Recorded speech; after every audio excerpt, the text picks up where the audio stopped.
പഠിത്തം കജ്ജൂലാന്ന് കണ്ടാല് അവിടെ വെച്ച് നിർത്തുന്ന ഒരേർപ്പാട്. പഠിച്ചിക്കണേ കുറച്ചൊക്കെ.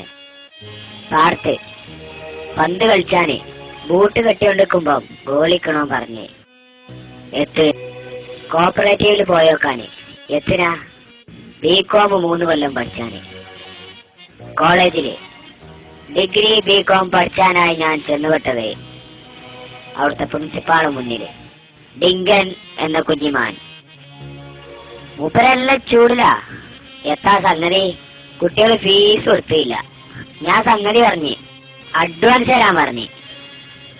പ്ലസ് ടു കഴിഞ്ഞ് നട്ടം തിരിഞ്ഞെടുക്കണ എന്തേലെത്താണല്ലേ? 5 വയസ്സല്ല. പണ്ട് 3ലോ 4ലോ പഠിച്ചതിനെ കാലത്ത് ഇംഗ്ലീഷ് മാഷ് വന്ന് കേറുമ്പോ പറഞ്ഞു കേട്ടിന് ഗുഡ് മോർണിംഗ് അങ്ങോട്ട് ചാർത്തി. പിന്നെ ഒന്നും മൂപ്പര് ചോദിച്ചില്ല. ഇങ്ങനെ അങ്ങോട്ട് കെട്ടി അങ്ങോട്ട് പിടിച്ച് ഡിങ്കൻ ഇതാടുക്കണേ. പിന്നെ ആഴ്ചയിലോരോ കേട്ടെയ്ത്തും ഒഴിവുള്ളപ്പോ നോട്ടെയ്ത്തുമായിട്ട് അങ്ങനെ 3 കൊല്ലം.